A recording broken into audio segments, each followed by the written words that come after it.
Тешка 2023 година од економски аспект.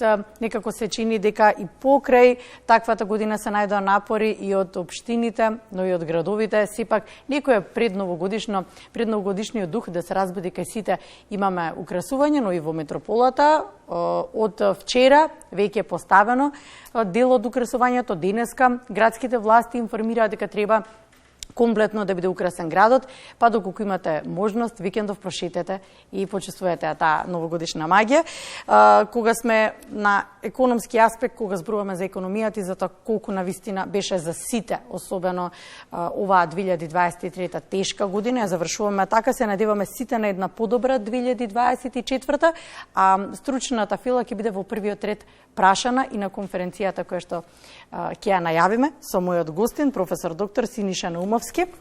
Добро утро. Добро утро. Синиша, сакаме сите да слушнеме дека предвидувањата ќе бидат дека ќе имаме една некоја, да речеме, светла точка во почетокот на 2024, дека можеби како добра економска година ќе ја завршиме. Што ќе кажете вие?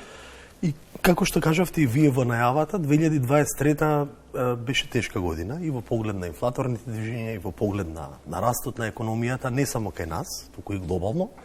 Знаеме предизвиците беа од пост-ковид пандемијата, војната во Украина и дополнително војната со Израел и Хамас. Тоа беше дополнителен чин. Но за среќа, јас и за американската телевизија дискутирав пред некој месец дена. Еве и сега таа израелскиот конфликт не се разви и мислам дека предвидливи се стабилизирачки периоди во иднина.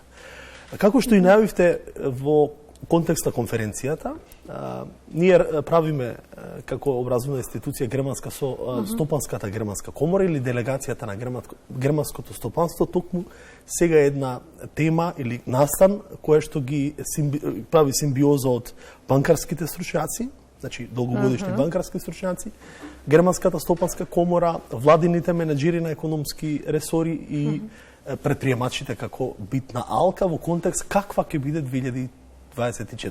Ако конференцијата ви се насловува како предизвици во 2024, што предвидувате вие, кои ќе бидат главните предизвици? Главните предизвици ќе бидат сведување на инфлаторните движења на проекциите на Европската централна банка, сега ќе зборам по едноставно за гледачите да не биде стручно, околу 2%. Значи тоа се главните предизвици и на европскиве централни банкари и глобално на ФЕД и на банката на Англија. Што ќе значи тоа за нас? Значи за граѓаните ќе значи враќање на растот на цените наспрема важноста на парите, ајде би рекол, на она ниво од пред ковидот. Ако можеме, но морам да бидам објективен, тука нема да имаме исти цени. Тоа сакам да ве прашам. Тоа е премногу оптимистички. Да, ќе се стопира растот. Растот не е оптимистички премногу, значи важно е да се стопира растот. Но внимавајте се, од другата страна 2019 обртот на економијата и самото движење беше на едно ниво. Сега нивото е само подигнато, со тоа што за да го достигнеме истиот баланс ќе ни треба да го сведеме растот на истата стапка која што беше пред ковидот. Но тоа не значи дека цените ќе се вратат на истото ниво. Тоа е важно за граѓаните. Ние сега растеме само со поголема динамика во континуитет. Или, ако бидам попластичен, важноста на 1000 денари е драстично помала во однос на она што беше од пред 2000, пред кризата. Да, сум оптимистичен, затоа што и во глобални рамки инфлаторните движења и Светската банка и ММФ веќе предвидуваат, еве и оваа инфлација негде околу едноцифрена за месец декември. Ќе ја завршиме на крајот на границата исто така едноцифрена. И мислам дека тоа ќе ни биде и видувањето во однос на настанот.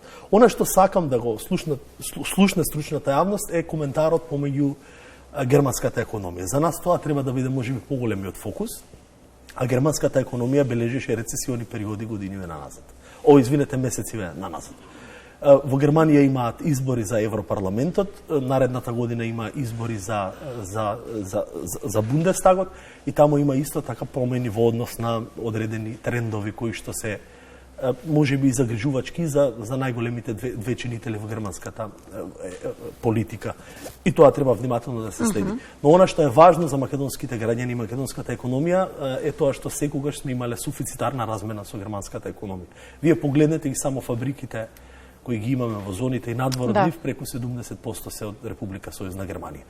Тоа за нас е важно многу, начинот на кој што ќе ја третираме и ќе ја наблюдуваме германската економија и можноста да имаме трансфер на образовни искуство овде. Тој трансфер што сакаме ние преку Хајделберг да го донесеме преку Ако едниот панел е тој кој што е, да речеме, најважниот за нас пред се за граѓаните да го слушнеме, другиот е контролата на финансовото работење. Да, 22, тоа е наредниот, после еден ден, на 22 декември правиме исто така настан, јубилејно секој период околу Божик, пред Божични ги викаме разговори од нашиве партнери превземели или Christmas Talk на англиски, Да. пред Божични разговори во насока на дружење на стручната фела, тоа се европскиот континент ги нарекуваме контролери, позиција на управување и менаџирање со профитот, аналитика, предвидување на еднината практично. И овој годинашен предновогодишен настан ќе ни биде на тема со стратешките управување на стратегијата, стратешкиот контролинг, и тука се поканети бројни директори на банки, на осигурителни компании и се надевам дека ќе Од кај нас? Да, Од кај нас, така затоа што имате дома и Франкфуртската школа, да. Франкфуртската школа практично ја прави. Добро.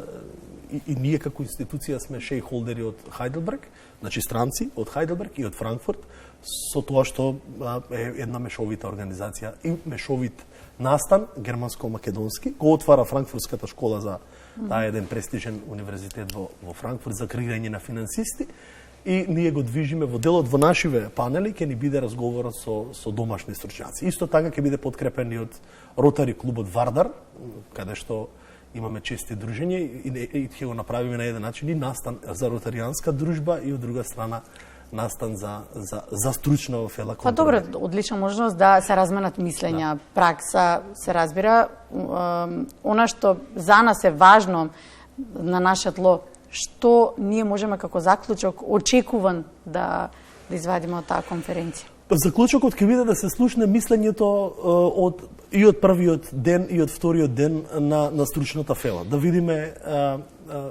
како ќе биде економијата низ призма на стопанственициве и финансиските власти кај нас. Тоа ќе биде на првиот ден, а заклучокот на контролинг конференцијата ќе биде давање или јакнење на професијата контролер. Таа е една од највисока инстанца од нас сметководствените работници, финансисти би рекол, и има најран развој некако во банкиве во македонскава економија и осигурителни компании, и некои од поголемите компании, тука сега да не ги именувам, но во однос на мали и средни компании во јавниот сектор, таа професија има значително, и тоа како простор да се шири, да се развива. Таа е професија која што секаде во Европа, особено во земјите со германско јазично подрачје, е добро платена и можем да кажам предизвик за идни млади финансисти, би рекол не економисти, па и IT луѓе кои сакаат да се занимаваат со управување со варијации. Сам да кажам дека нарекуваат професија на иднината. Да, е професија на иднината, затоа што работи буквално со предвидување на иднината во економска смисла. Тоа би значило, ајде метафорички, сведување на контролинг само како контролна кула во авионскиот сообраќај, она која го контролира авионот, јас би рекол да се симне во зоната на профитот. Тоа е вака метафорички, како што контролната кула го управува и најдобриот авион, ако треба да биде, но без да има контролно управување од оздола, авионот не би можел успешно да се спушти на земја. Ова ќе биде контролирање на идните настани, за да можете вие да ја спуштите, да го спуштите авионот во зоната на профитот. Да одговорите на предизвиците. Да, или да одговорите на предизвиците. Синиша, благодарам. Благодарам на поканата. Благодарам за гостувањето.